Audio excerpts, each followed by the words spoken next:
Let's talk about the new emo palette from Adept Cosmetics. Is it really emo? Let me know in the comments below. I don't have enough knowledge, but I definitely feel like it's a little bit more colorful kind of emo. It's like got the grayish tones, but it has the pink, and I love the dusty pastels in here as well. And I love the 3 darker mattes for deepening out the outer corner and just adding some smoky goodness. So I really love the tones of the mattes in here, and the shimmers have different levels of opacities as well as sparkle level, smoothness, etc. And I will talk more in depth about that in the detailed swatches part of the video, and I'm going to be showing you 2 looks as well. So this palette is launching March 21st at 11 a.m. Eastern time, and it will retail for $72, and it is not limited edition, and I was sent to NPR, and I do have an affiliate code with Adept Cosmetics, which I'll put up on the screen. It is also in the description box, and thank you so much if you do use my code. So let's jump right into it, and I'll give you some of my initial thoughts at the end of the video. I'm going to be swatching these 2 at a time. Here's Whisper and Allure, and they do have a slight different texture. So Whisper is definitely a little bit more piecey, slightly larger particle size, extra sparkly, but they are both smooth. And I'm just going to do a light swatch first, and then I'll build it up. So these definitely can both be quite sheer. So I'm going to add another layer. You can get it to be even more opaque, and that will make it more icy. So I feel like while it looks a little bit pink in the pan, it really doesn't kind of translate once it's on the lid, unless of course you pair it with some pink mattes. So Whisper does look pinky in the pan, and neither of them are squishy. Allure still has a lot of shine, it just doesn't have the same level of sparkle.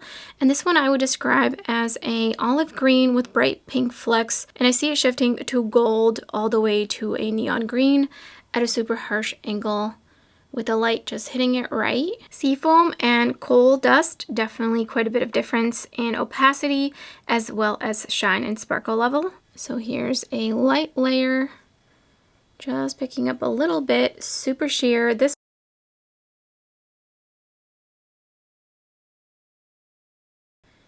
I'm going to add another layer to each of these just to build them up.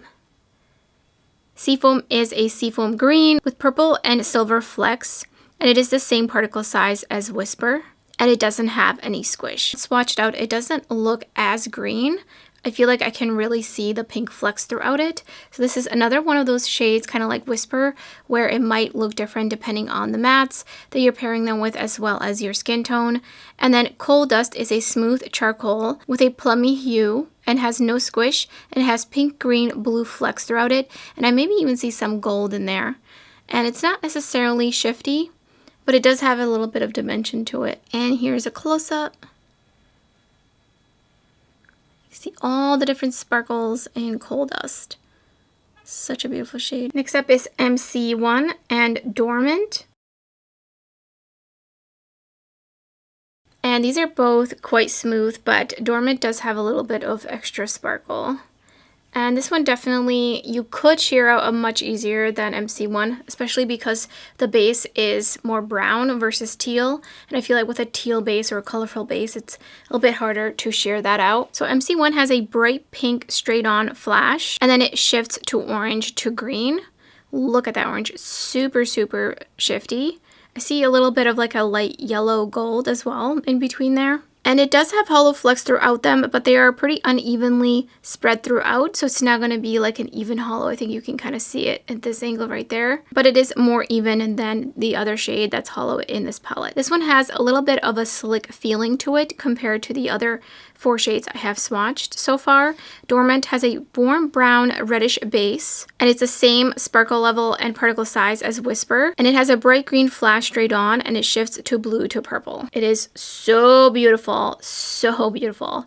This is definitely a one and done kind of spicy neutral shade. And I'm going to swatch these last 3 shades together. I feel like they felt a little bit different for Adept Cosmetics in terms of formula. So here's another hollow, Gold Rush, and Backdraft. You can see the slight particle size difference between these. And then this is the other hollow shade in the palette. And I think you can sheer out Gold Rush maybe a little bit and Backdraft, but probably not another hollow.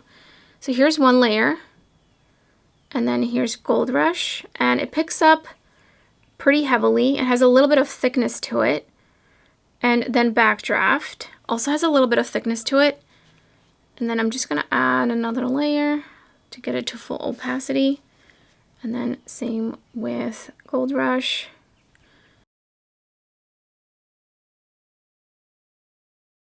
and then Backdraft. Another hollow has a very light squish to it. It does feel slick, as I mentioned, and it has hollow particles, but they are slightly larger particle size. They're almost like flakes dispersed in a very otherwise smooth mica, and so because of that, the hollow is a little bit uneven.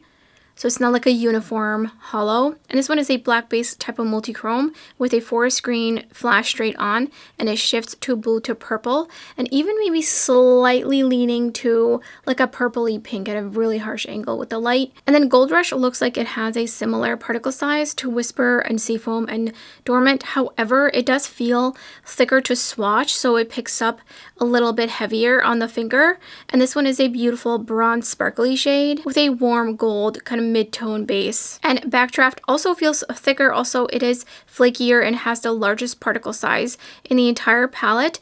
And this one could be a little bit sheared out for sure and is layerable. And this one is a pink shift to yellow to gold and a little bit to an olive green, but it does smooth out. It just might be a little bit trickier to use because it is a little flaky, and it is. And here's a close-up.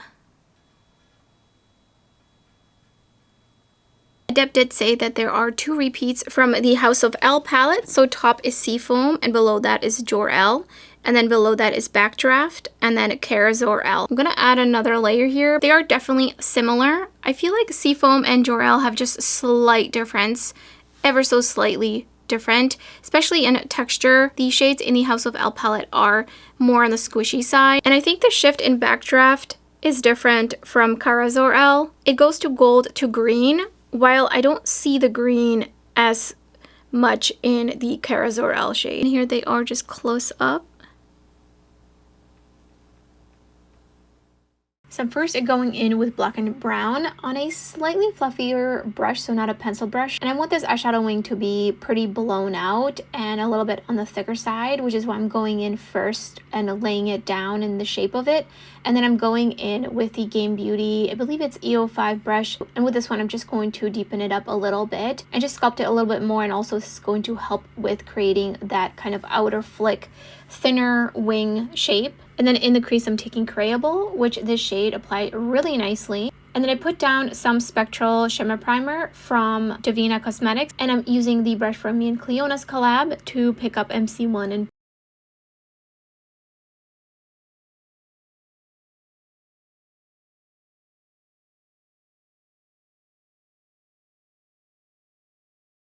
and then going in with Whisper. I used a brush for this. I believe it's from Refer. I can't remember off the top of my head what it's called, but I usually like to use this for the inner swoop as it's a little bit wider, but it didn't really put down the eyeshadow, and I wanted it to be just a bit more impactful, so I went in with my pinky and it just put that on top of the tacky primer, which it really stuck down. And here is the final finished look. Starting out with Pear, I'm gonna put that into the inner crease, kind of about like 2/3 way in basically, but not all the way out here. And I'm going to take the same brush, I'm just going to wipe it off, and I'm picking up Storm. I'm just going to put that onto the outer corner. And I used the About Face eyeshadow primer, and it seems to work really nicely with this formula. I'm going to go in with a little bit more and then bring it underneath my lower lash line just a little bit. Of course, I had something in my contacts, so hopefully it didn't mess anything up.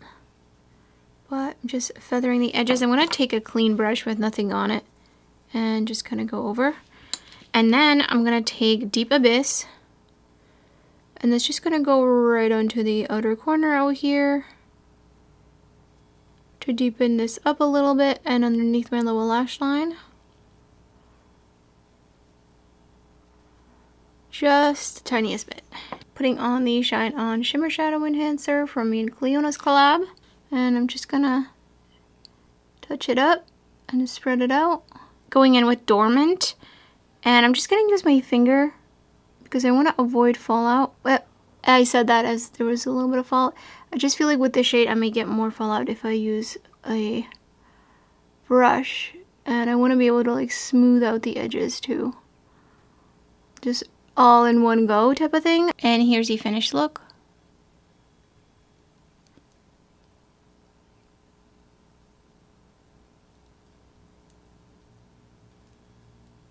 I really am a fan of this new Adept packaging. Not that I didn't like the other one, but this one just feels extra luxe, especially because it's a home to some very, very special shimmers. That being said, I'm not the biggest fan of the design of this palette specifically. The black is printed on top of the white, and I can see just a little bit of feathering from the printing, and also it kind of ends and there's a little bit of an outline around it, and same thing on the back. So I kind of wished it had been maybe just like fully matte black or fully glossy. So first I'm going to talk about the mattes. I love the variety of the mattes that are in here. I love that I have 3 deepening up matte options, and I love that they're different. So we have a black to really do a smoky eye. We have a black and brown, which I love this kind of shade for the outer corner so much. And then Storm is also leaning a little bit kind of mid to darker, and I love that all of these are in here. I feel like it provides a lot of variety, and I also really like this Dusty Lavender and the kind of Dusty Pear shade. I feel like they're really nice additions in here. And then a lighter pink. I haven't used this one yet for an eye look, but I'm sure it performs the same as the other 2 mattes. Adept has a matte formula that is very buildable. There is a bit of kick up in the pan, but nothing overly extreme. They're kind of thin, but not like some other mattes, for example, like the Clionadh or Terra Moon's mattes. I do find these easier to use overall. I really enjoy the mattes. I had no issues with blending these out. Onto the shimmers, there's some really beautiful shimmers in here that I especially prefer, and it is Whisper, Allure, Seafoam, and Dormant. I feel like those are kind of my top shimmers in here that I see myself getting the most use out of, and they are just ultra sparkly, beautiful, piecey. They don't feel squishy or anything. I'm mostly going to be using Coal Dust as a eyeliner, which will be a really beautiful, fun little smoky eyeliner with a bunch of sparkles throughout it. So I'm excited to do that. Maybe I'll do that for a reel. As for these bottom 3 shades, I'm not sure exactly how I feel about them. I feel like there's something a little bit different that I don't remember, definitely not experiencing in the Minka Remastered or the Flying Fiddles or the Duality palettes. These have a little bit of like a thickness to them, and another hollow has a little bit of slickness to it, so I'm not really sure how this would wear with my hooded oily lid. And Backdraft feels almost a little bit waxy to the touch, so I would be curious to try that one out on the lid. So I definitely need to try out some of those shimmers to see how they apply on the lid. I do think that they're going to probably apply the best with a finger, just given their texture, but I will try both ways and I will keep you updated. Overall, I'm really enjoying this palette, and I just feel like these shimmers are just so stunning. Love the way this look came out and the tones and everything together. I'm really liking the color story, but let me know your thoughts in the comments below. If you plan on picking this up or you're adding it to your wish list, I would love to hear from you. And if you enjoy this kind of content with tutorials and watching super sparkly shifty shadows being swatched, then definitely check out some of my other videos that I will put up on the screen. And thank you so much for watching. I hope to see you next time.